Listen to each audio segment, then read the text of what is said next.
Thank you for joining us on our Fellowship Workshop programme. Today's is the fourth and final session of the programme, so thank you for joining us so far and for joining us again today. We've already looked at project, person and patient and public involvement in previous weeks, but this talk's going to focus on place, and then later on we're going to have a talk that looks at all the little bits of information that didn't constitute enough for their own talk but are really useful to know in terms of filling out the application form and are better to know sooner rather than later. In terms of place, there are two areas on the application form where you need to show that you're doing your PhD at the right place, and those are the areas where the supervisors have to agree to take part and fill in there with their experience, and then there's a section where the host, you have to write about the host institution and why that's the right place to be doing your fellowship. So we'll first of all cover supervisors, and when you're thinking about your supervisors, what do you need to ask them? Either to decide whether they're the right people to be your supervisors, or to know how to fill out the application form. In pre-doctoral and doctoral fellowships, you have supervisors, and in advanced fellowships you have mentors. Their role is the same thing essentially. It's to assist and support you throughout your research, so that you don't end up like the student in the top right hand corner, red-faced, trying to do all the heavy lifting of your fellowship on your own, while your supervisor puts their feet up and dreams about the publications you're going to get them. How do you know whether a supervisor is in the position or is the right person to assist and support you? Well, there is a few questions you need to ask yourself. Firstly, do their expertise match what I'm planning to do and who I want to progress and develop into as a researcher? Now, one supervisor or mentor doesn't need to bring all the expertise that you need to the table. They rarely will, because you probably want to do something slightly different to exactly what your supervisor or mentor is interested in. But you need to think, who's bringing the methodological knowledge to the table that I need? Who's bringing the clinical knowledge to the table that I need to draw on their expertise? And if you've got quantitative and qualitative in your fellowship, you probably need a supervisor or a mentor in each of those areas. But also, it's important to think about how will your relationship work with your supervisors, how will their relationship work with each other, what happens if they disagree with one another, how will you resolve any conflicts between your supervisors. It's going to have a really big effect on you when they're your main support for doing this fellowship. So it's important that you think the relationship between yourself and them will work. I mean, it's even better if you've done a short project with them before and you know, or at least one of the supervisors, you know it will work, or you know as much as you can, because that's really useful. Also, you need to think about whether they have enough time to support you. If you get 3 big professors as your supervisory team, who's going to give you that weekly input? Where are they going to find the time to do that?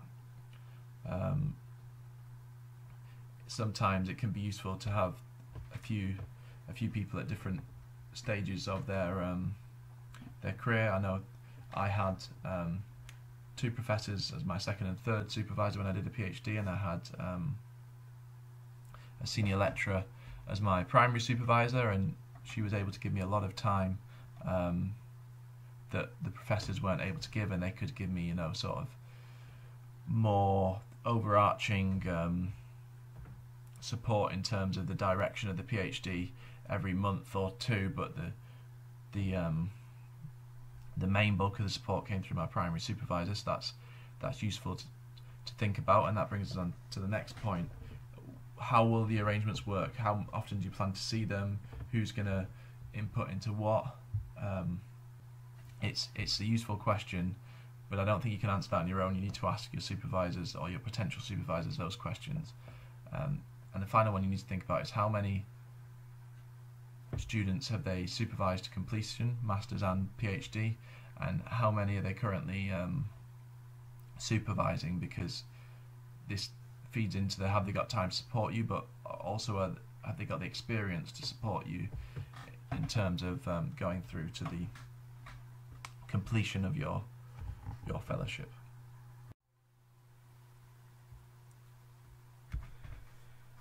So in thinking about pre-doctoral supervisors in particular now, and it is pre-doctoral supervisors because the decision after round 1 of this award was that there should be at least 2 supervisors for each applicant, because they felt that with 1 supervisor applicants weren't sufficiently supported. And also on that feedback, interestingly, there was quite a bit on supervisors, and they were saying that they wanted to know more information about the previous students that your supervisors had supervised to completion, and they wanted to know how many students your supervisors were supervising currently. So that's getting at their availability, and they often felt that the supervisors chosen didn't have the expertise, or at least they hadn't displayed in their section, their written section, that they had the expertise in the area of research and the methodologies needed to nurture the applicant into a future health research methodologist. So you can see how important this section is if they wrote something about it in their feedback in particular, that you really need to make sure that those sections are really tight, both in terms of supervisory experience but also in terms of methodological and clinical expertise in those areas. And so if you're thinking about the NIHR predoctoral fellowship, your supervisor must be based at your host organisation, but if you're thinking about the predoctoral clinical academic fellowship, they don't need to be based at your host institution. Doctoral supervisors, you can have up to 4 doctoral supervisors. The things you've got to think about, we spoke about before, that's the experience of your chosen supervisors, and you should list, or they should list, how many students they've had previously successfully go to completion and how many they've got currently. You've got to think about and demonstrate that you're going to be able to maintain contact throughout your PhD with them, and then also you might want to think about how you're going to resolve any conflicts. And they must be based at your host institution. At the advanced level, you've got research support or mentors in the place of supervisors. So the role isn't quite the same, but you still need to show that they can support you in your research endeavours and your overall career development. They don't need to be based at your host organisation. You do, however, need to clearly describe how the proposed arrangements are going to work, so they need to be convinced that you're going to be adequately supported, just as with the other levels of fellowship. And one thing you might want to do to make sure that you can show how the arrangements are going to work is look up mentorship or mentee arrangements in the literature, because there are different models for how you can do this, and if you say you're going to work under a certain model, that's quite a persuasive argument that you've properly thought about how the arrangements are going to work. The application form for supervisors, their section has been simplified somewhat, so they just have to give their name, their institution, their position, and then they've got 250 words to describe the support that they'll provide.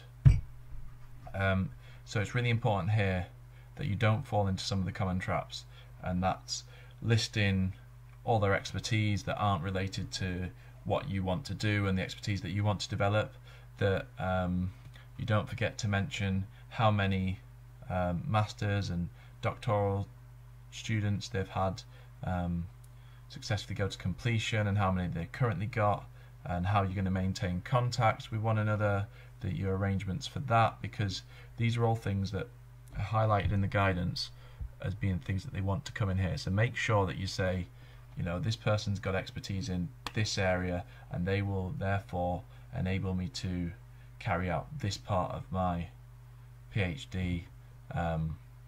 We'll be maintaining contact by how often you're going to meet, what methods you're going to use, and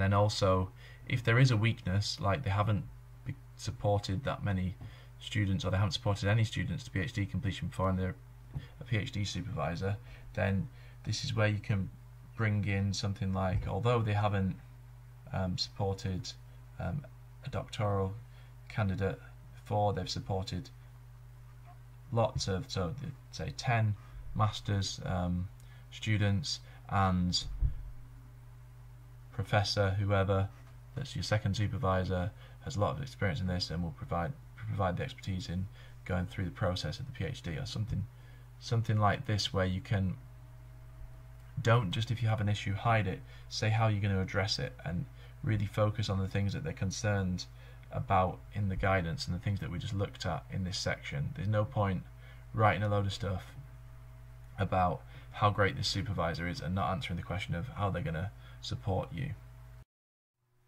Now moving on to the host organisation. So the head of department of your proposed fellowship needs to provide the host organisation support statement. It needs to justify why this is the right place to do this piece of research. They've got a track record of supporting career researchers with bridging funds, for example, when upon completion. They don't just want to allocate funding to an organisation that's then not going to put into an individual going forward.